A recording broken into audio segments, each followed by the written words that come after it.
নৈহাটিতে সুকান্ত মজুমদার সিং ভবনে বিজেপি রাজ্য সভাপতি আক্রান্ত বিজেপি কর্মীর বাড়িতে যান বিজেপি রাজ্য সভাপতি। নৈহাটিতে চড়া সুর সুকান্তর, ছবি দেখাবো আপনাদের। বিজেপি কর্মীর বাড়িতে যান বিজেপি রাজ্য সভাপতি সুকান্ত মজুমদার, কথা বলেন আক্রান্ত বিজেপি নেতার বাড়ির সঙ্গেও।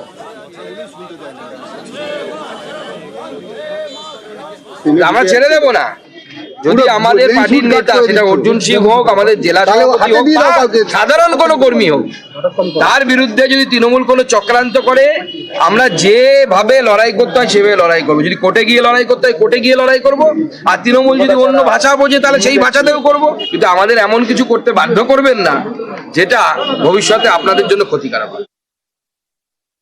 তৃণমূল কর্মী খুন হয়েছে, বদলা উনি আমাদের নিতে বলছেন যে আমরা বদলা নেব? যে অর্জুন সিং উদ্দেশ্য প্রণোদিত ভাবে, পরিকল্পিত ভাবে এই ধরুয়া রাজেশকে দিয়ে সন্তোষকে খুন করালো, এই খুনের নায়ক হচ্ছে অর্জুন সিং। সুকান্ত বাবু কি বলতে চাইছে? আমি ব্যারাকপুরের সব মানুষ নিয়ে মজদুর ভবন ভাঙচুর করব? আমি সুকান্ত বাবুর বিজেপির খুনের রাজনীতি তো করি না। আমরা মানুষকে সংঘবদ্ধ করে অর্জুনের এই খুনের রাজনীতি ব্যারাকপুরে বন্ধ করবো। নৈহাটির মানুষ জানে, ব্যারাকপুরের মানুষ জানে, সব মানুষ জানে কে গুন্ডা, কে খুনি, আর কে কি। আর এদিকে তৃণমূলের বিধায়ক সাংসদকেও নিশানা করেছেন সুকান্ত মজুমদার।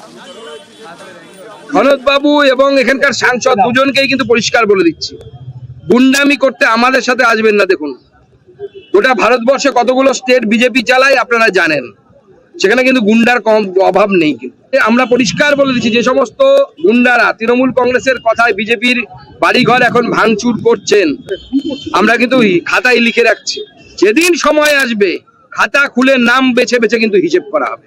এই খুনোখুনির রাজনীতি যদি করতে চায় তাহলে বিজেপি কিন্তু এরপরে দেখে নেবে, হিসেব বুঝে। পুলিশ চুপ করে থাকবে, নিরপেক্ষ থাকবে, দুদিনের জন্য নিরপেক্ষ করে দিন। সনদ বাবু শুধু নয়, এখানকার সাংসদ বাড়ি থেকে বেরোতে পারবে না। সুকান্ত মজুমদার নৈহাটিতে এসে আজকে খুনিদের প্রশ্রয় দিয়ে, সুকান্ত মজুমদার নিজের লোকসভা সামলাতে পারছে না, ও এখানে এসে উস্কাতে আসে। এখানে খুনিদের উস্কে দিয়ে গেছে আজকে। ওদের খুনি নিয়ে, ক্রিমিনাল নিয়ে রাজনীতি, ওই রাজনীতি আমরা বিশ্বাস করি না। উনি বলুক, ওনার যেমন চরিত্র তেমন বলেছে।